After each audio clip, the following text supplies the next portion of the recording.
The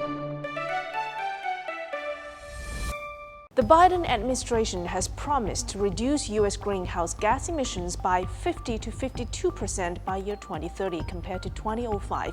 Some say that this target is relatively safe. America is now slowly reducing its carbon footprint. The country is used to consume large amount of oil. It is now using natural gas to replace some oil consumption. Reducing carbon emissions by half by 2030 is achievable and not putting too much pressure on America's domestic industry. Others say that this goal may be a bit too conservative, that's compared to European nations with similar energy structures. Developed countries such as the US and the European Union had reached their carbon emission peak during the 1990s, and they have been lowering carbon footprint ever since. For instance, the UK had set up a goal of reducing emissions by 68% in 2030 and achieve carbon neutrality by 2050. Germany is to reduce emissions by 55% in 2030 and achieve carbon neutrality by 2050.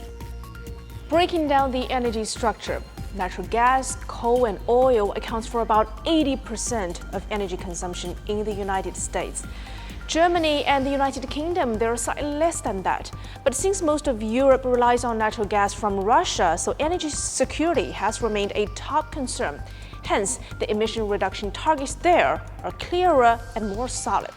Whilst the United States is a big producer of shale oil and gas itself, the country will need to make some major reforms in its energy system. The Biden administration will have to face some moment of truth during the transitioning from fossil energy to non-fossil energy, including how to work with traditional oil and gas companies, coal miners, and the development of shale oil and gas technology, and how to get bipartisan support. Experts say the U.S. will likely to need go through 3 steps. First, to improve energy efficiency. Now, this includes the application of intelligent and digital technologies to improve the overall efficiency of energy use. And secondly, to replace fossil fuel with renewable energy such as solar power and wind power in power generation.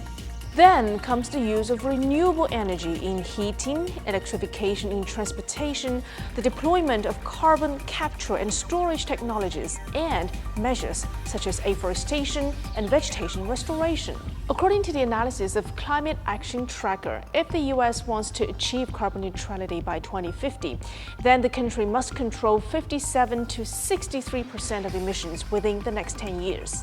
If we compare this goal announced by Biden yesterday with the targets under former U.S. President Barack Obama, Obama had promised during his tenure that the U.S. emissions in 2025 would be reduced by 26 to 28% from 2005 levels. But according to media reports, up to now, year 2021, the U.S. has not yet achieved half of this target. The Biden administration may have displayed enough determination to support its climate pledge. The path will not be smooth. And to put it in perspective, it's not easy, not impossible.